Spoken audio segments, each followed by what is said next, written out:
大家好，大年初一祝大家恭喜发财，新年快乐，马的 fuck！大过年的，大家就放松一点，容许我今天来水一支影片啊。过年嘛，就让我好好的赚赚红包钱吧。最近社交论坛上，大家是不是都一直看到有人在吵课长跟无氪玩家的问题？有人觉得课长破坏平衡，有人鄙视无氪，觉得不花钱凭什么跟人家平起平坐？其实老实说，我自己玩游戏这么多年啊，这根本就不是谁对谁错的问题，这个就单纯只是玩法不同而已啊。我们现在聊聊所谓的台战，也就是课长们。很多无氪玩家会酸说他们啊，不就是靠台币砸出来的吗？没错，就是砸出来的。但是我们要理解背后的意义啊，他们也就是用金钱去买时间啊。大家都是天堂的老玩家了，天堂这个游戏呢，前期拓荒是不是超级枯燥乏味的？你要穿着新手装或是事前预约的装备，慢慢弄，慢慢打，凑到全身满安定值。这个游戏过程呢，对于这些课长大佬简直是折磨啊！对于他们来说，不想花1-2个礼拜去打装备啊，或者是凑装备赚钱啊，他们想要的是直接体验游戏最核心的乐趣——打架、吃王或者是高等区练等啊。想一下，如果一个全身过1过2装备的玩家，他打怪只需要3刀的时间，而无氪玩家需要拿着烂武器砍个10几刀，而且要喝不少水，这赚钱的效率啊，跟练等的效率肯定差不少倍啊！而且这个不是只有效率的差异，更是爽度的问题啊！所以不要再觉得课长不懂玩游戏，人家只是不想把时间浪费在我们所谓的拓荒过程上而已。说到这里，我们不妨回顾一下这20年来的天堂。其实天堂这个游戏模式20年来根本都没有变过，变的永远是人和环境啊。老玩家应该都记得，以前资讯不发达，网络还在拨接的年代，那时候天堂相对封闭啊，大家其实都很单纯。最早以前，天币的比值我记得大概是1:100左右啦。那个时候打到一张5卷，或者是打到一本召唤啊，那个就感觉像中乐透一样，真的是可以拿去换吃一顿好的。但是好景不长，大家还记得之后火龙窟版本、冰镜湖版本，当外挂大举入侵之后呢，这个世界就变了。币值从1:100一路崩到1:1000、1:3000，甚至后来光与影的版本还有到1:5000啊，甚至更夸张的数字都有啊。但你现在看经典版，你会发现历史总是惊人的相似啊。现在经典版虽然标榜的经典，但经济体系的发展呢，路径跟当年几乎是一模一样啊。唯一的差别就是现在的玩家更精明了啊。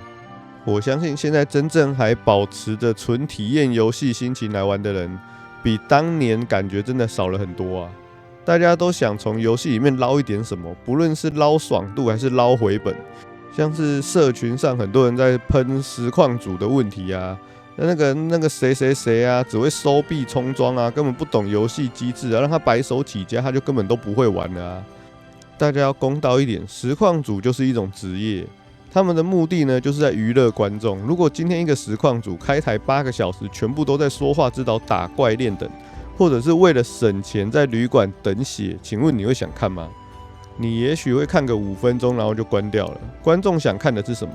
打架或者是挑战 BOSS， 不然前些时段挑战飞龙啊、打黑长老啊、决战四射啊，或者是那个冲装备的直播内容啊。没有装备或者是一定资金的支持下，肯定是做不到的。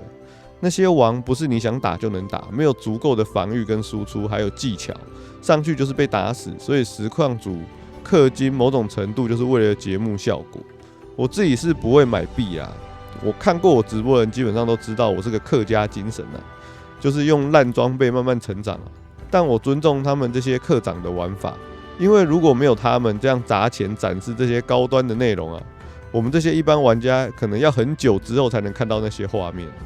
而且最近开始出现一种很特别的现象，以前我们说打钱工或者是工作室，通常是指那些开外挂的死人账号，但最近居然出现了课长与打钱工的梦幻联动啊！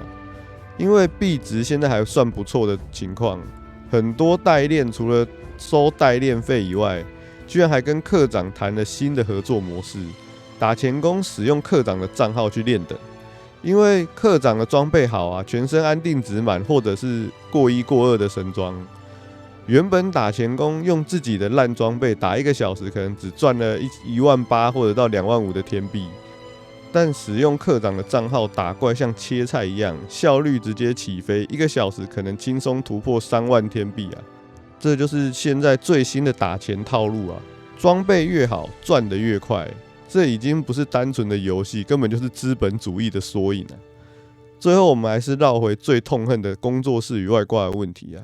每天都有人在问，为什么抓不完外挂？官方怎么那么无能啊？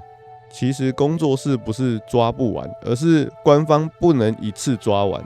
我在这边假设一个情况啊，工作室一天赚的钱肯定是超过包月的650块，所以讲白一点，这些工作室的账号呢，才是官方财报漂亮的关键啊。我们来算一下，一个账号被锁，工作室就要重新创一个账号，就要买包月650块。如果是我们这种正常玩家，包季才15500元，平均下来1个月可能更便宜。但工作室就不一样了，他们知道自己随时会被锁账号，所以绝对不敢包季，一定全部都是包月的。假设官方每2-3天进行一次象征性的扫荡，我说象征性的哦，锁掉5000个工作室账号好了。这5000个工作室账号为了继续赚钱嘛，所以他们会马上再创5000个账号，再买5000个650元的包月。这样子呢，5000乘以650就等于325万台币啊！这还只是2-3天的量哦。如果1个月这样扫荡下来，你就看这个流水到底有多香。所以官方怎么可能完全的铲除工作室呢？铲除工作室就等于是铲除自己的衣食父母啊！他们最聪明的做法就是割韭菜啊，一批一批慢慢的铲啊，让工作室有时间去创账号，有时间去储值，形成一个完美的生态循环。工作室就像官方养的羊毛啊，长齐了一次剪完了让他们再继续长，但绝对不会把羊全部杀光。这也解释了为什么近期韩国论坛上关于工作室的讨论变少了很多，甚至有人怀疑啊，官方有在刻意操控评论啊。毕竟官方的股价要好看啊，财报要好看啊，这些工作室账号就是官方的定海神针啊。说了这么多，其实我就想表达的是，天堂这款游戏已经20年了。无论你是课长、无氪玩家，甚至手工代练的，大家都在用自己的方式在这个游戏中生存。除了工作室与外挂破坏平衡这点，我们坚决抵制。对于不同的游戏风格呢，我们真的是没有必要踩一捧一啊。大家享受慢慢浓的成就感，他享受砸钱的快感。只要自己玩得开心呢，那就是最好的玩法。官方虽然烂归烂，吃相难看归难看，但游戏的回忆是我们自己的。大家一起在这新的一年打宝运气爆棚，装备都能把过。好了，以上就是今天的影片内容，感谢大家观看。